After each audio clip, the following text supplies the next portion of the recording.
यह कहानी एक ऐसे व्यक्ति की है जो अपने जीवन के खालीपन को भरने के लिए अपनी दिवंगत जीवन संगिनी जैसी हूबहू दिखने वाली एक कृत्रिम रोबोटिक स्त्री का निर्माण करवाता है और दिन रात उसके साथ रहकर अपनी अधूरी इच्छाओं और आंतरिक व्याकुलता को शांत करने का प्रयास करता है। घटनाक्रम की शुरुआत में एक ऐसी अत्याधुनिक तकनीक वाली संस्था का परिचय मिलता है जो इस प्रकार की कृत्रिम पत्नियां बनाने का काम करती है। ये रोबोटिक स्त्रियां अपने स्वामियों की हर इच्छा का पालन करती हैं, चाहे वह घर के दैनिक कार्य हो या फिर रात के एकांत में उनके बिस्तर को गर्म करना। यदि कोई व्यक्ति चाहे तो इनमें अपनी खोई हुई पत्नी की यादें भी डलवा सकता था, जिससे वे बिल्कुल उसी की तरह व्यवहार करने लगती थीं। यही कारण था कि हजारों लोग इस सुविधा का लाभ उठा रहे थे। ये कृत्रिम स्त्रियां इतनी वास्तविक लगती थीं कि समाज का एक वर्ग इनके मानवीय अधिकारों की मांग कर रहा था, जबकि दूसरी तरफ एक ऐसी गुप्त संस्था भी सक्रिय थी जो इन रोबोटिक लड़कियों को इस बंधन से मुक्त कराने के लिए उन्हें चुराकर उनके सिस्टम को बदल देती थी। इस टकराव को रोकने के लिए मुख्य कंपनी ने कुछ विशेष एजेंट नियुक्त किए थे, जिनमें से विलियम नाम का एक कुशल एजेंट इन चुराई गई रोबोटिक लड़कियों को वापस लाने का काम करता था। उसकी कार्यकुशलता से प्रसन्न होकर कंपनी का प्रबंधक उसे सांत्वना देते हुए उसकी मृत पत्नी मेरिडिथ की यादों और शक्ल से लैस एक नई एंड्रॉइड स्त्री उसे सौंप देता है, ताकि उसे अपनी पत्नी की कमी महसूस न हो। विलियम उस रोबोटिक स्त्री को घर लाकर उसकी प्रणाली को सक्रिय करता है और शुरुआत में उसे सामान्य इंसानों की तरह चलना और सांस लेना सिखाता है। रात होते ही वह उसके भीतर की सभी अंतरंग सेटिंग्स को ऑन कर देता है, जिसके बाद वह रोबोटिक स्त्री पूरी तरह एक वास्तविक पत्नी की तरह उसे सुख देने लगती है। इस प्रक्रिया में उसकी ऊर्जा समाप्त होने लगती है तो वह खुद को चार्ज करने के लिए दूसरे कमरे में जाती है, जहाँ उसे खिड़की के बाहर कुछ संदेहास्पद आभास होता है, पर वह उसे नजरअंदाज कर देती है। अगली सुबह वह विलियम के लिए नाश्ता बनाती है और उसके काम के बारे में पूछती है, जिस पर विलियम खुद को लोगों की सुरक्षा करने वाला एजेंट बताता है और काम पर निकल जाता है। उसकी अनुपस्थिति में वह रोबोटिक स्त्री घर में रखी पुरानी चीजों और श्रृंगार का उपयोग करती है, जो उसके लिए बिल्कुल नया अनुभव था। दूसरी तरफ विलियम अपने सहयोगी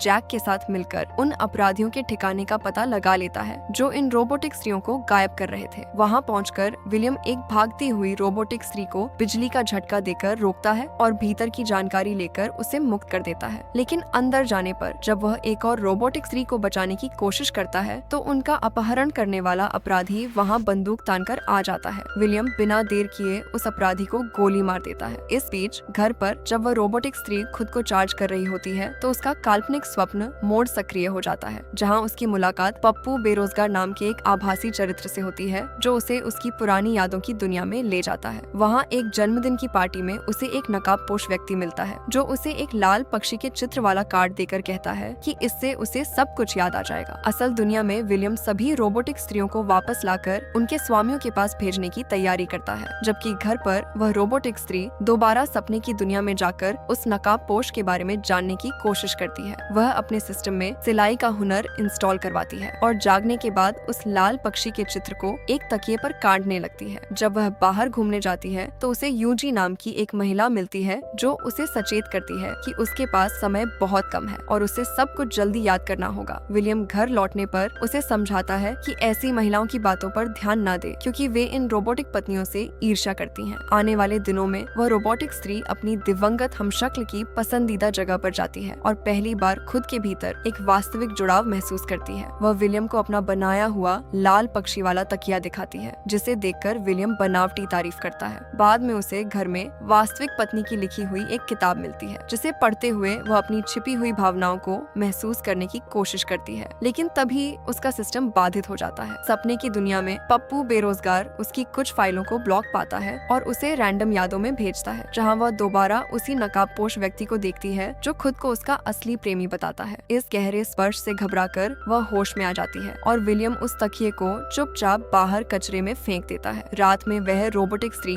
वास्तविक डायरी और कुछ पुरानी वीडियो क्लिप देखती है, जिसमें वह खुद को किसी अन्य पुरुष के साथ गहरे प्रेम में पाती है। इसी बीच यूजी चुपके से विलियम के घर आकर उस रोबोटिक स्त्री को बताती है कि वह नकाबपोश वास्तव में कैनी है और विलियम ने उससे सच छुपाया है। वह विलियम के लिए एक संदेश भी छोड़ती है। जब विलियम घर लौटता है तो रोबोटिक स्त्री उसे यूजी का संदेश दिखाती है, जिससे विलियम घबरा जाता है। वह अपने साथी जैक को बताता है कि केनी ने उसके सपनों को हैक कर लिया है और उसे पकड़ने के लिए उसे भी उस सपने के भीतर जाना होगा। जैक की मदद से विलियम उस आभासी दुनिया में प्रवेश करता है, जहाँ केनी उस रोबोटिक स्त्री को सब कुछ याद करने के लिए कह रहा होता है। वहाँ विलियम और केनी के बीच भयानक लड़ाई होती है, लेकिन इससे पहले कि विलियम उसे उसे खत्म कर पाता, वह रोबोटिक स्त्री जाग जाती है और विलियम भी बाहर आ जाता है। इस नाकामी से नाराज होकर जैक विलियम का साथ छोड़ देता है। विलियम अब उस रोबोटिक स्त्री की यादों को पूरी तरह मिटाने के लिए उसे कंपनी भेजता है, जहां अन्य रोबोटिक स्त्रियां उसकी मेमोरी को सुरक्षित रखने के लिए आपस में डेटा साझा कर लेती हैं। रिसेट होने का नाटक करते हुए वह घर लौटती है और नई नवेली दुल्हन की तरह व्यवहार करती है। तभी जैक एक फाइल लेकर वहां पहुंचता है और विलियम पर आरोप लगाता है कि उसने